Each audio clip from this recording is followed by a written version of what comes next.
Hi guys. So in this session, I'll show you how to configure the VRF and the existing tenant. So we configured new tenant in our last video and its name is ABC tenant. So now I'll show you how we can configure the VRF in the existing tenant, that is ABC we configured in the last video. So we will use the same tenant to create a new VRF. This is the main file, and you can see we use the ACI resources for creating the new tenant. Now I'll show you how to create the VRF. So I'll type VRF in the Terraform registry and I'm getting this result. So I'll take a sample usage, example usage of this script. I'll use the same script to configure the VRF. So I'll copy this script and I will use it in the main file. So here you can see the VRF resource name is AC underscore VRF, and here and will give the name to this resource is example. Now the next thing is we'll need to configure this VRF under the tenant. So I'll need to put this line tenant underscore DN is equal to, I'll need to put the AC underscore tenant dot example dot id. So this will be my syntax to configure the VRF within the tenant. And now the next thing is the name to this VRF. It's a demo underscore VRF, and the rest of the things are default, and I'll also delete the optional things. So I'll remove this from this script and will save this file.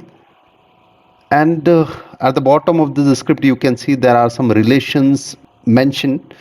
So I'll remove this for now because that has been not in use for now. I'll show you this once we need to provide the relationship to this VRF. So I'll save this file and we'll try to run it. Now I'll open PowerShell and here I'll go into that folder. So we are using the application underscore policies, this folder. So I'll go there and will try to run the script. So now I'm in that folder. So here you can see main and the variable files are there. So I'll try to initiate the Terraform. So I'll type a Terraform and a Terraform init. So it is giving me some error. So we'll need to check what error is this. So seems we have used multiple bracket at the bottom of this script. So I'll need to remove one closing bracket and I'll again save this file and we'll check if our syntax is correct. So I'll run Terraform init and now it is accepting, and we'll check the plan. So this is our plan. We are configuring a new VRF, and under this VRF we are configuring this VRF under the existing ABC tenant. So we put that statement and rest of the configuration is as it is. So now I will push the configuration.